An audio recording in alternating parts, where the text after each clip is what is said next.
Ils ne décolèrent pas. Les motards sont en colère. Des milliers de motards autour de l'Arc de La Triomphe. Fédération des motards en colère. Nous, on rentre en résistance. Plus de 10 000 motos aujourd'hui à Paris. La circulation entre les fils, autrement appelée la CIF.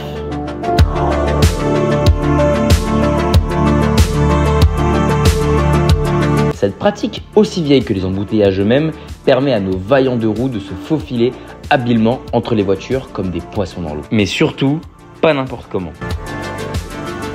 Depuis 2005, nous avec la FMC, on se bat pour la légalisation de la CIF. Selon nous, c'est une pratique qui serait profitable vraiment à tous, juste d'un point de vue sécurité, il y aurait moins de bouchons.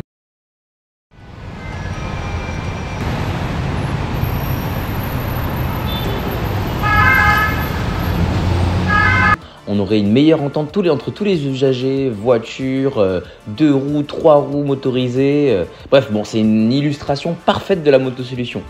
Mais sans règles précises, ça sera le chaos. La vitesse, l'agressivité, les conflits entre usagers vont prospérer. Que si je tourne, je passe sous vos roues en fait. Qu'est-ce qu'il y a? Je dis tout ça comme je décolle, d'accord? Dégage! Calme-toi, putain.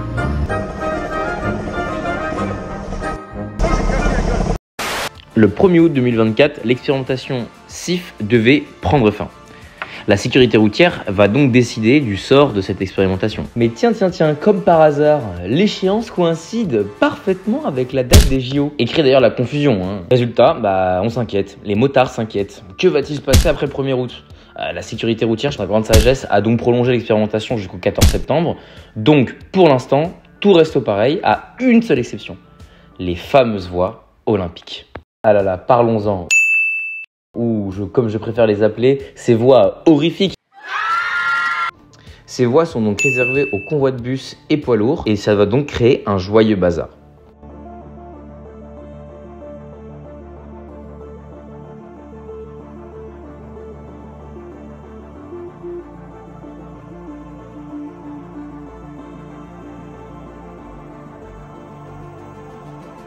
Imaginez, des dizaines de bus et de camions cisaillant les autres voies pour entrer et sortir de leur voie royale. Clairement, il y a danger à l'horizon. Pas question de faire de la CIF, sauf si vous aimez jouer à la roulette russe.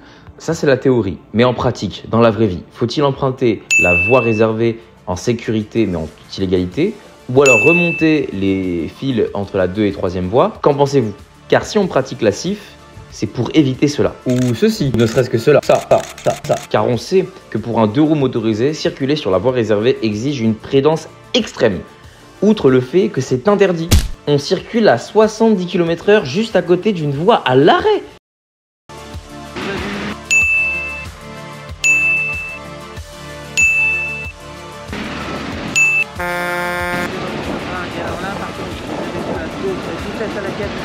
Sinon, il faut circuler dans l'interfile suivant, et qui est lui aussi interdit dans les zones voies olympiques.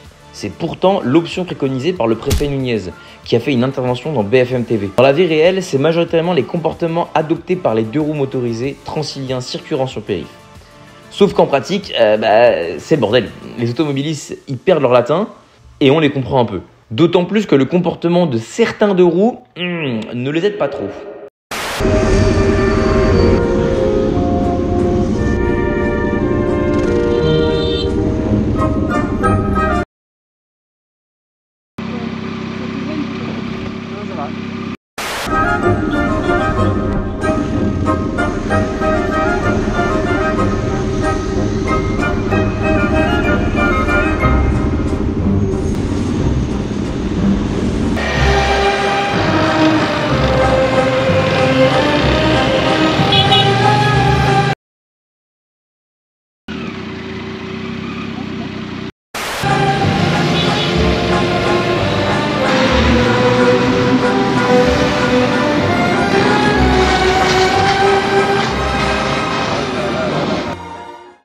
Donc maintenant que nous avons posé le décor des voies réservées des Jeux Olympiques ainsi que de la circulation interfile, on a pu relever beaucoup de commentaires. D'ailleurs, vous voyez comment défiler en bas de votre écran, des commentaires qui relèvent plutôt de témoignages de motards vis-à-vis de cette situation. Mais aussi, on a relevé beaucoup de commentaires d'usagers de la route ou alors d'automobilistes stressés vis-à-vis de ça. Et pour y répondre, nous avons avec nous Éric Thiollier, animateur de réseau à la FMC. Qu'est-ce que tu pourrais dire par rapport à la CIF et à cette voie réservée pour les automobilistes notamment? Alors, vis-à-vis des automobilistes, pour qui c'est un stress. C'est-à-dire, au moment de changer de fil, c'est vrai que c'est compliqué. Des trains de moto qui montent entre les fils. C'est moins qu'on puisse dire. C'est plutôt aux motards que je voudrais m'adresser en expliquant que la route est à tout le monde.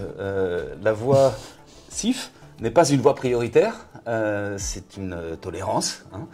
Et que ça fonctionne que si chacun y met du sien. C'est-à-dire qu'à partir du moment où il y a un automobiliste qui indique son intention de changer de voie avec son clignotant, on le laisse passer, tout simplement. Et évidemment, on bannit les comportements agressifs, les coups de gaz.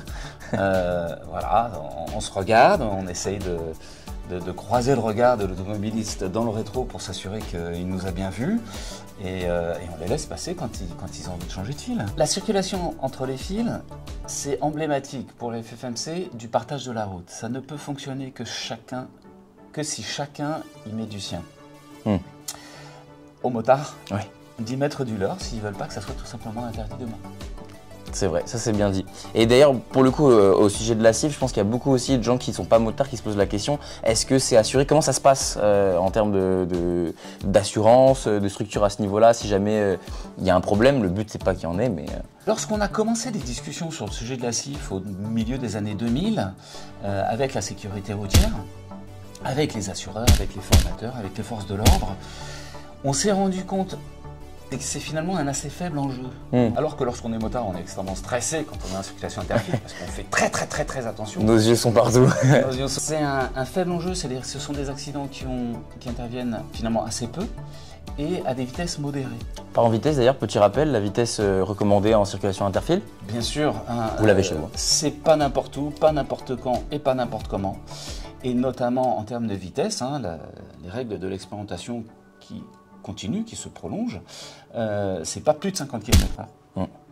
Si vous êtes à plus de 50 km/h, c'est que vous allez trop vite. Donc c'est probablement le moment de revenir dans la file. Surtout un différentiel de vitesse inférieur à 30 km/h par rapport à la vitesse des automobiles.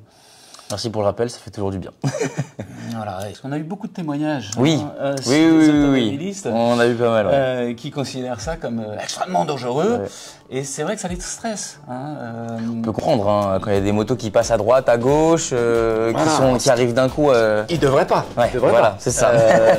C'est malheureusement. C'est toujours entre les deux fils les plus à gauche. Puis surtout, conseil pour les motards, la circulation interfile, c'est emblématique du partage de la route. Ça ne peut fonctionner que si chacun y met du sien. C'est-à-dire que les automobilistes doivent y mettre du leur, mais les motards doivent aussi bien sûr faire attention. J'aime bien dire qu'on est les porte-drapeaux en fait quelque part de cette pratique en fait. On est vraiment. On est les ambassadeurs. Les ambassadeurs, voilà, exactement. De la circulation interfile, c'est indispensable de le rappeler. Et puis un petit message aux automobilistes. Et vraiment, on les remercie parce que la majorité. Ils se décalent un petit peu, ils essayent de nous laisser passer. Qu'ils peuvent. Donc merci à eux. Je pense qu'en fait la majorité, ils ont compris que une moto qui remonte une file, c'est une voiture de moins dans la file. Totalement. Et que donc on contribue finalement à la fluidification de la circulation. Les études en Belgique ont bien montré que 10% d'automobilistes qui passent à la moto, c'est 40% d'embouteillage en moins. C'est sûr que ça fait du bien à tout le monde. Tout le monde a petit gagné. C'est ça. Du coup, toujours pour enchaîner sur la circulation interfile, mais pour revenir plus dans l'actualité, du coup, les voies JO qui sont installées, qui sont donc réservées à des convois de bus ou alors à des convois de camions pour les Jeux Olympiques. Mais la mairie, pour le coup, la mairie de Paris a annoncé notamment que ces voies JO deviendraient des voies réservées, peut-être pour du covoiturage. Quelle serait la place de la moto en fait là-dedans? C'est compliqué. Ça, c'est le vrai enjeu. Parce que finalement, le JO, ça va durer 1 mois, 2 mois. C'est ça. Et on va passer à autre chose. Mais la mairie de Paris a clairement manifesté son intention de transformer ces voies réservées, ces voies JO, en voies réservées au covoiturage. Et là, on se demande un petit peu à quelle sauce va être mangée la moto. Parce que pour nous, il est assez clair qu'à partir du moment où on participe à la fluidification du trafic, à partir du moment où tout seul sur sa moto, on occupe déjà son véhicule à 50%, à partir du moment où on prend moins de place sur la chaussée, à partir du moment où on émet moins de CO2 sur un trajet, on devrait bénéficier de ces facilités de passage, clairement, puisqu'on améliore la circulation. Je ne sais pas si la mairie de Paris est convaincue de la même chose. Je ne pense pas, non. Et clairement, il va falloir qu'on y mette un petit peu du nôtre en montrant qu'on peut les utiliser de façon responsable. Il y a eu la même question sur les voies de bus. À partir du moment, si on voit des motards remonter à fond de balle sur les voies réservées parce qu'elles sont libres, évidemment, ça va pas bien se passer. Oui, en fait c'est ça qu'il faut dire. N'oubliez pas que vos comportements sont des preuves soit accablantes, soit en faveur de notre cause en fait, tout simplement. Donc ayez un bon comportement et vous serez très content à la fin. Surtout des règles de savoir-vivre. Le slogan de la sécurité routière, il a changé. C'est un signe. Souvenez-vous, c'était sécurité routière, tous responsables. Nous, on avait détourné le slogan, on avait dit tous coupables. Ah, ok. Aujourd'hui, le slogan de la sécurité routière, c'est vibre ensemble. Totalement. Voilà, ensemble. Exactement. Rappelons un truc sur ces voies réservées. Aux États-Unis, où les voies réservées, elles existent depuis des décennies, eh bien, les motos sont autorisées à les emprunter. D'accord. Pour deux raisons. D'une part, parce qu'elles occupent peu de place sur la chaussée, et d'autre part, parce que c'est un enjeu de sécurité. Donc, il y a une instruction de l'organisme fédéral qui s'occupe de la sécurité routière, qui s'appelle la NHTSA, et qui dit, bah oui, si vous avez des voies réservées, vous devriez autoriser les motos à les emprunter, parce que d'une part,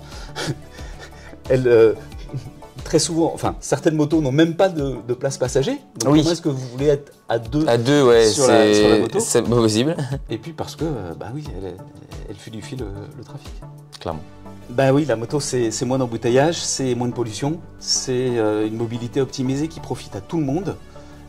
À nous de faire en sorte qu'elle soit mieux acceptée. En tout cas, voilà, vous savez globalement tout sur notre point de vue, ce qu'on se préconise et ce qu'on continuera à préconiser, c'est-à-dire un bon comportement et une meilleure éducation pour un bon partage de la route. Voilà, et comme a dit Eric, on remercie énormément les automobilistes pour les efforts qu'ils font sur leur comportement sur la route pour permettre aux motards de grandir leur sécurité. Et on remercie tous les utilisateurs de deux roues motorisés. Totalement. Qui se comportent également de façon respectueuse vis-à-vis des autres usagers pour que cette pratique de la CIF puisse perdurer à l'horizon des prochaines décennies. Restez prudents et surtout, bonne route à tous.